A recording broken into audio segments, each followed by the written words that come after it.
30-minute reviews, beware of spoilers, and exploring hyperspace lanes are all available ad-free.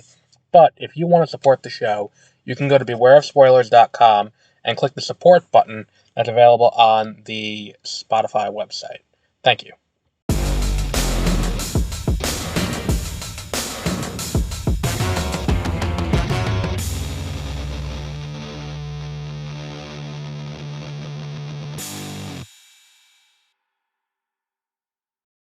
Good morning. Well, evening. Yeah, evening. And welcome to Beware of Spoilers. I am Adam. We had a new Star Wars thing drop on May 4th because it's Star Wars Day. And I watched it the other night. We're talking about Tales of the Empire, which is the follow-up to Tales of the Jedi, which tells assorted vignettes about the Jedi. And the thing this reminded me of most is Dune. Not in the way you'd think, not in a good way, but there are 6 Dune books. There's, Dune, Dune Messiah, Children of Dune, then God Emperor, then Heretics and Chapter House. And then that's when Frank Herbert died, and his son took over, Brian Herbert. And his son wrote a bunch of, expanded universe novels, for lack of a better word. It's what we would call it, now, where it's like, they're prequels, they're sequels, they're interquels, telling key aspects of the story, fleshing things out sometimes being kind of superfluous to the proceedings, but they all kind of have their role. And the reason why this reminded me of that is the fact that a lot of these Dune books kind of focus around things that there are concrete stories of, and a lot of work going into setting up and all that were done before Brian Herbert took over. Say, for example, we get a lot of stuff around the life of Paul Atreides and those characters, like the most recent book, Princesses of Dune, takes place like almost immediately before Dune, about Chani and Irulan, and we get a lot of that. All of that is to say that these things that are getting fleshed out are things that are, and then if not that, we get a lot of things that are new characters, things created by Brian Herbert. The era in the distant past about the Butlerian jihad and all of those kind of jihad and all of that kind of stuff are all based in this kind of world as created by him. Yeah, it's somewhat based on notes that Frank Herbert left behind when he passed, but still, it's like that story is, asshole. That story is, it are all things that are relatively new to the universe of Dune, and designed to be like, look, here's what we're telling. Here's the story we're going to tell with these, with these characters.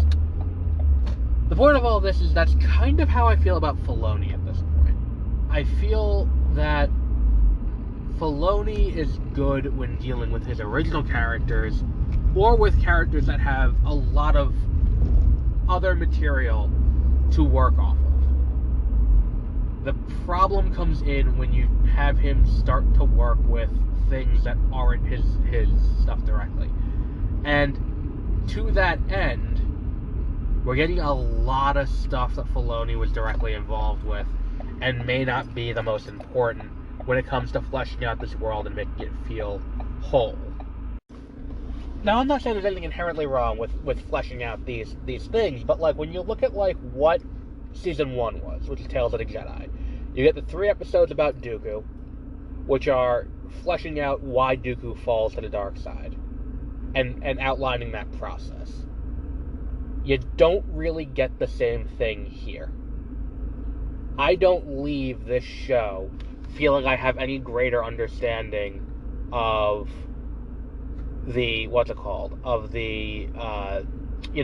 the Inquisitors or anything like that. It's like, yeah, here's the story of her fall and then turn away from the Inquisitors. But I don't feel like that's something that's an important part of the story to tell. It's like, oh, okay, so this is a continuation of her story, and maybe it is just I've never particularly was like, oh, this is really an interesting part of the Clone Wars, and that's part of it. But like, I don't feel like that's something that really helps in any way. It doesn't expand anything in the way the first season did, and in the first season you had the Ahsoka episodes, and probably my favorite episode of the first season was Ahsoka being trained by Anakin. Like, that episode's hands down my favorite episode of that season.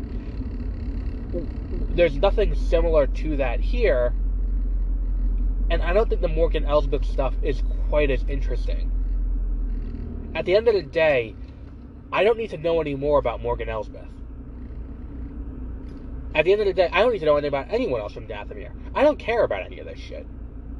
And look, maybe it is just me being like, I don't care about this, and that's kind of where I am on it. But I feel like I'm probably not alone on that. This feeling of like, alright, it's cool that you're doing this. It is cool that you're telling this story. But what does it add?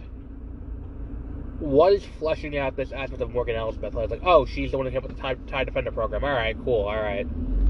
Like, but if you're doing Tales of the Empire, like, number one, the reason why Tales of the Jedi was cool was because outside of the Clone Wars, like, we didn't really get a ton of fleshing out of, in the canon, excluding the old stuff that's no longer canon, that is now Legends. There wasn't really a period where we sat here and got to flesh out, like, oh, and here's more about Dooku outside of, like, Jedi Lost, which is an audio, thing that I would highly recommend everyone go and check out. Like, the Morgan Elsbeth stuff, like, truthfully, I feel like we were shortchanged, because that could have been a book. That would have been interesting. Like, in the way that, like, when we take the Dooku stuff, and at the end of the day, all it does is, like, oh, here's why she is a bad guy, and it's like, alright, cool. And I don't feel like I have any deeper knowledge of the character after watching it. And this idea that, like, oh, okay, so this is why, and all it's doing is, like, and here we are getting to where she is in The Mandalorian when we meet her the first time in Season 2. It's like, alright, cool, I guess. But it's not quite as interesting as anything we saw in Season 1. And that's ultimately why I think this doesn't work. Like, it's a cool idea. Like, Tales of the Empire is a really cool idea. It just doesn't do enough to be like, well, why is this like this? And that's the other thing, it's like, alright, so can we get more information about the origin of the Inquisitors? That could have been cool. Like, and that's the thing too, is that it's like, there's plenty of room to work in this. And that's, again, we get back to Filoni. Like, there's plenty of space to play. Tales of the New Republic. Tales of the Resistance. Like, that's the thing, is that we have this vast universe of Star Wars stuff. Like, this vast universe of cool things. And it's like, why are we just hanging around this one period of the galaxy? Like, it's just one short period in a history of a galaxy that spans tens of thousands of years. Like, if that's the case, and we have this vast swath of time to deal with, what's the focus on this one period? Why don't we explore other things? And more importantly, why don't we explore things that we haven't previously touched on? And I know it's not Filoni alone. I know it's not just Filoni doing this. But Filoni has shown time and time again that he has a love for the characters he works on. And the characters he develops. Ahsoka is his baby. There's a reason why Ahsoka has such a huge focus right now. Besides the fact that you can't use Luke Skywalker without using the de-aging tech that doesn't look great. Like, and God forbid they recast, because that was the lesson they learned from Solo, was we can never recast these characters. But there's room to move things. There's room to, grow. But they don't do it.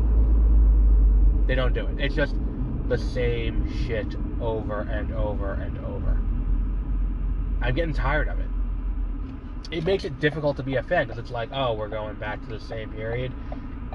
Especially doing this coming off of the Bad Batch Season 3 being what it was, which we'll talk about again. We'll talk about that show in its entirety post-mortem. But coming off of where the Bad Batch was, I'm sitting here and I'm like, alright, so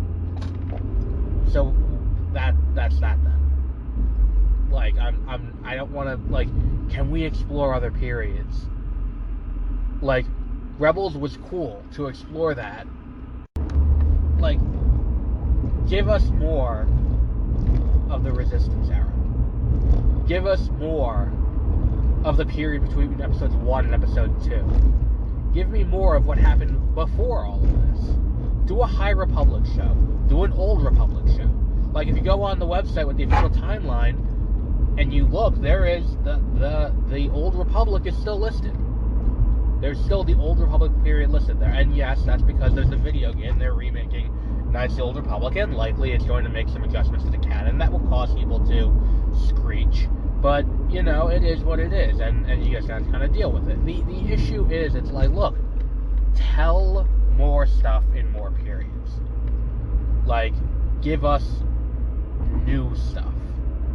I'm tired of the same old shit. And I'm tired of seeing the same general conceits over and over again in the same time period over and over again. Because what's the benefit of showing us a character turning to the dark side then turning back, and it being in the same time period? Or a character turning to the dark side but never fully turning to the dark side, always feeling kind of like an outsider among the Inquisitors and doing what she has to do to survive, but turning back. Or the descent of a character who is evil continuing to be evil and teaming with Thrawn. And there's a brief moment in here where I'm like, oh good, they're doing what I'm hoping they're going to do with this. And it's the moment where Morgan and Thrawn are talking, and it's not Grand Admiral Thrawn. It's like Pellaeon comes to her and is like, arguably that's the strongest episode, is, Pellaeon comes to her and is like, hey, I see you have this TIE Defender program you think would be a good idea. We want to, we want to use that idea. I have a superior. He looks for people with your out-of-the-box thinking. So we go to, and that's the thing, too, is that it's like in Andor, you have that same kind of conversation, and either way, it's like, so he has that, and he meets with her, and he sees, like, look, there's more to the galaxy, there's more to the universe than just the Empire. And it's like, good. Let's start laying this groundwork. Because at the end of the day, too, there's also the possibility, like we've talked about it on this show, the idea of what are we building toward? Because there are 3 movies in the works. Is New Jedi Order going to pull from New Jedi Order from the books, from the old canon? Where it's like, is New Jedi Order going to be, it'd be the Grist, not to use Yuuzhan Vong, but is it going to be that? This idea of these alien creatures that use bioweapons that are not able to be detected by the Force, that are invading the galaxy. Is that where we're going? If that's the case, let's build toward that. Like, or are we just looking at Filoni just building toward his own thing, and then this is going to kind of come out of left field way after the fact? And if that's the case, then I feel like we're doing a disservice. We're looking at, like, the way we talk about Iger resigning when he did in 2019, it's like, did he leave on top after setting everything up and then being like, you guys figure this shit out from here? Like, is that what this is? Is Filoni being like, look, we will, I want my legacy cemented, and that's my stuff with the, what's it called? With the, what's I'm looking for here? What's I'm looking for here? What's I looking for here? It's like, is it just that he's so focused on making sure that his Heir to the Empire movie is the wrap up to that, and that's what he's focused on, and then once that's done, he will be able to leave Lucasfilm and just be done with it? Is that what we're doing here? Because there are, you're playing with a wider universe. You're playing with a bigger, expanded universe than just building up to your own thing. And when you have that ability, and you have this massive, wide-reaching canon that you can play with, what's the point of just playing in your own sandbox? What's the point of not going after and trying to do more? And that's kind of where I feel after watching this. This feels like an attempt by Filoni to play with ideas that are bigger than what he has while still staying within his own sandbox. And that's where we'll leave off for today. Not a huge fan of Tales of the Empire. Maybe the next time we get this, when they do Tales of something else, it'll be better, but, we'll see. But we'll wrap up there for today. Until our next episode, have a great rest of your week.